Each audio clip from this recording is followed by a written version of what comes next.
Magandang umaga sa ating guro at sa kapwa kong mag-aaral. Ngayon ay tatalakayin namin ang kasaysayan ng wikang pambansa. Panahon ng Kastila. Espanyol ang opisyal na wika at ito rin ang wikang panturo. Panahon ng Amerikano. Nang sakopin ng mga Amerikano ang Pilipinas sa simula ay dalawang wika ang ginagamit ng mga bagong mananakop sa mga kautosan at proklamasyon, English at Espanyol. Sa kalaunan ay napalitan ang English ang Espanyol bilang opisyal na wika. Magandang araw sa lahat. Ito ay tungkol sa biak na bato. Tatalakayin ko dito ang taon, batas o batayang legal at detalye nito. Sa taong 1897 at sa batas na ito ay ang batas ng biak na bato.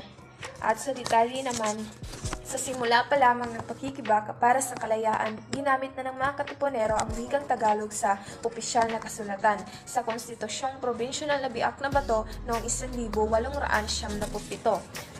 Ang wikang Tagalog ang magiging opisyal na wika ng Pilipinas sa taon at sa batas o batayang legal na ito. Taong 1934, Batas Tydings-McDuffie. Noong Marso 24, 1934, pinagtibay ni Pangulong Franklin D.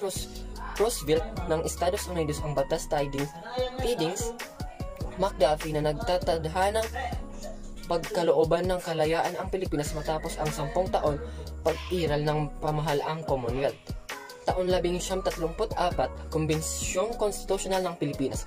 Ang Kombensyong Konstitusyonal ng Pilipinas ng 1934 ay ang pagtitipon ng mga hinalal na delegado upang bumalangkas ng saligang batas para sa pamahalaang itatatag na Commonwealth ng Kapuluang Pilipinas, alinsunod sa Batas Tydings-McDuffie at Batas bilang 4,925 ng Lehislaturang Pilipino. Ang Artikulo 14 sa Seksyon 3 ng Konstitusyon ng 1935 sa Saligang Batas ng Pilipinas nagtadhana tungkol sa wikang pambansa. Ang Kongreso ay gagawa ng mga hakbang tungo sa pagpapaunlad at pagpapatibay ng isang wikang pambansa sa batay sa isa pang umiiral sa katutubong wika. Nobyembre 13, 1936, pinagtibay ang batasang pambansa, ang Batas Commonwealth Belge 184 na lumilikha ng isang suriang pambansang wikang pambansa at itinakda ang mga kapangyarihan tungkol sa nayong ito.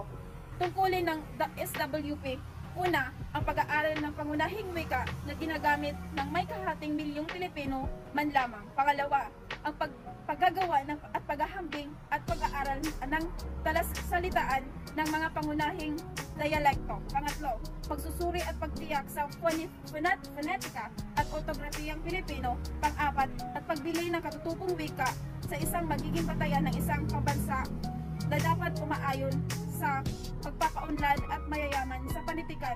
Ang wikang tinatanggap at ginagamit ng pinakamaraming Pilipino. Sa buwang Disyembre 1937,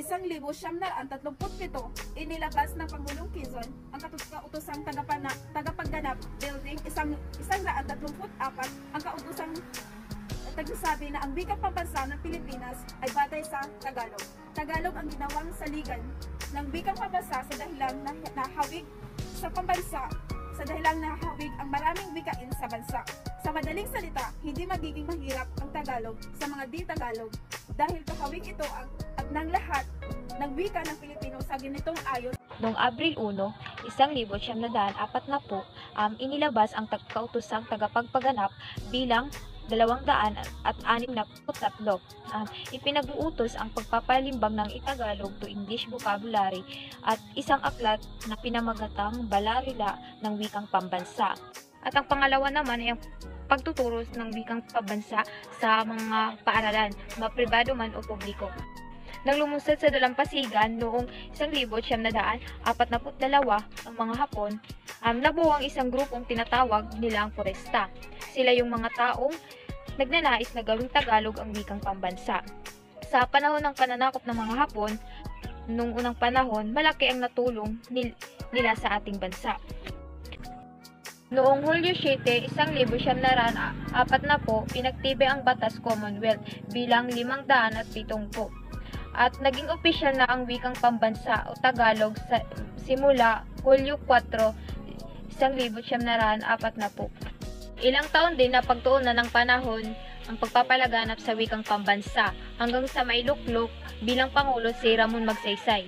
Noong Marso 26, 1954, nilagdaan ng Pangulong Ramon Magsaysay ang proklama bilang 12 na siyang nagpapayag ng pagdiriwang ng wikang pambansa simula Marso 29 hanggang Abril 4 taon-taon. Napapaloob sa panahong saklaw ng pagdiriwang ang araw ni Balagtas. Setyembre 23, 1955. Nilagdaan ng Pangulong Ramon Magsaysay ang proklama bilang 186 na nagsusunod sa proklama bilang 12 seri ng 1954. Na sa pamamagitan nito, inililipot ang panahon ng pagdiriwang ng Linggo ng Wikang Pambansa taon-taon. Simula Agosto 13 hanggang 19 bilang pagunita sa kaarawan ni Manuel Quezon.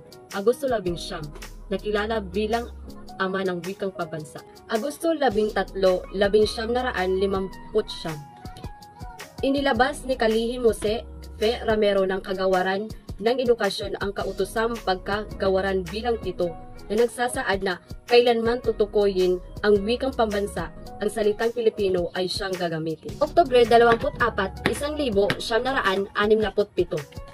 Nagagda ang Pangulong Marcos ng isang kautosang tagapagpaganap bilang 76 na nagtatadhana ang lahat ng usbusan, edibisyo at tanggapan ng pamahalaan ay papangalanan na sa Pilipinas. Marso 27, 1968. Inilabas ni Kalihim tagapagpaganap Rafael M. Salas ang Memorandum Circular bilang 186 na nag-aantas na ang lahat ng leaderhead ng mga tanggapan, kagawaran at kasangay ng pamahalaan ay dapat na nakasulat sa Pilipino, kalakip ang kaukulang teksto sa Ingles. Inutos din ng circular na ang formularyo ng pamumnumpa sa tungkulin ng mga pinuno at empleyado ng pamahalaan ay sa Pilipino gagawin. Sa Ligang Batas ng 1973, Artikulo 15, Seksyon 3 bilang 2.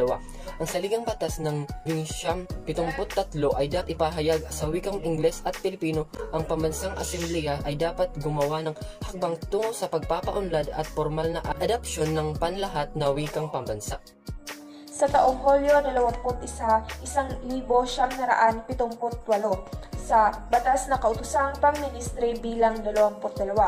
Nilagda ng Ministro ng Edukasyon at Kultura Juan L. Manuel ang kautosang pangministri bilang 22 na nag-uutos na isama ang Pilipino sa lahat ng kurikulum na pandalubhasang antas, kolehiyo, magkakaroon ng 6 na unit ng Pilipino sa lahat ng kurso, maliban sa kursong pang-edukasyon na dapat kumuha ng 12 unit.